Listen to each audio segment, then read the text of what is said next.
ሰላም እንዴት ናችሁ ውድ ተመልካቾቼ፣ እንኳን ወደ ቻናሌ በደህና መጣችሁ።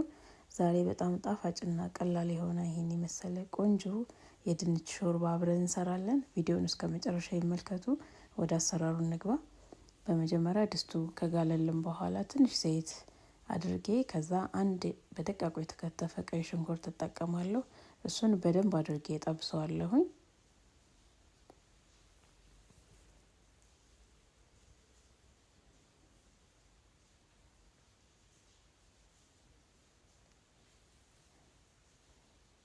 ከዛ ነጭ ሽንኩርትና ዝንጅብል በስላይስ የተከተፈ እሱንም አንድ ላይ ጨምሬ በተመሳሳይ ቪዲዮ ላይ እንደምታዩት በደንብ አድርጌ ጠብሰዋለሁ።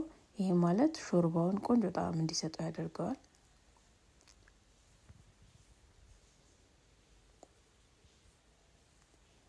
ከዛ ለብቻ የተቀቀለ ድንች አዘጋጅቻለሁ። የተጠቀምኩት እኔ 3 ፍሬ ድንች ነው ማለት ነው። እሱን ምንም ስትቀቅሉ ምንም አታደርጉበትም፣ በባዶ በውሃ ነው የምትቀቅሉት። እዚህ ጋር አንድ ላይ እንደዚህ ቪዲዮ ላይ እንደምታዩት ጨምራችሁ አንድ ላይ ጥብስ ታደርጉታላችሁ። የዝንጅብሉንም የነጭ ሽንኩርቱንም ጣዕም ይይዛል ማለት ነው። ከዛ አንድ ጆግ ውሃ ነው የተጠቀምኩት። የምትፈልጉት መጠን መጠቀም ትችላላችሁ።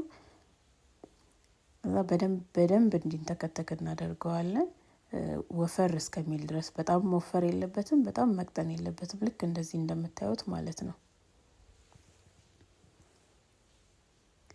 እንከድነዋለን። እዚህ ጋር እንደዚህ ሆኖ ቆንጆ ሆኖ ተንተክትኮልኛል። ከዛ ቀዝቀዝ ካለ በኋላ ማሽን ውስጥ ጨምረን እንፈጨዋለን ማለት ነው።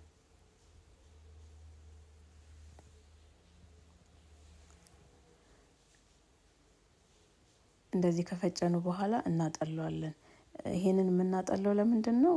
ዝንጅብሉ በስላይስ ስለሆነ የተጠቀምኩት በምንጠቀመው ሰዓት አፋችን ላይ እነዚህ የተቆራረጡ ትናንሽ ነገሮች ስለሚኖሩ አጥልለን ከእንደገና እናንተከትከዋለን። አጥልለን ከጨረስን በኋላ እንደዚህ ቪዲዮ ላይ በምታዩት መሰረት ትክትክ እናደርገዋለን። ለዚህም ቆንጆ ጣዕም እንዲሰጠው ጨውና ትንሽ ቁንዶ በርበሬ ይጠቀማለሁ ማለት ነው። ከዛ በደንብ ይንተከተካል።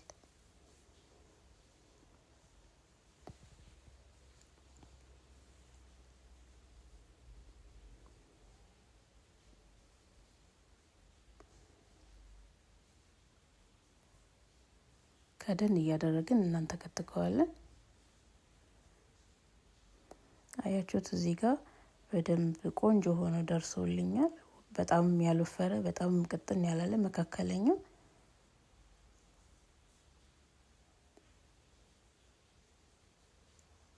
ከዛ እዚህ ጋር ያው ዳቦ ያስፈልገናል። ዳቦ ብራውን እስኪመስል ድረስ ቶስት እናደርጋለን።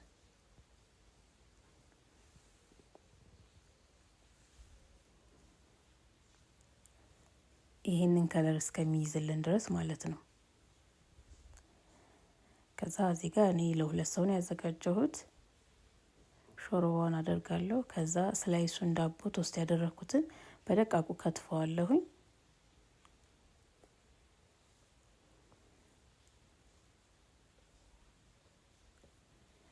እንደዚህ ከትፌ ከላይ ቁጭ ቁጭ አደርገዋለሁ ማለት ነው።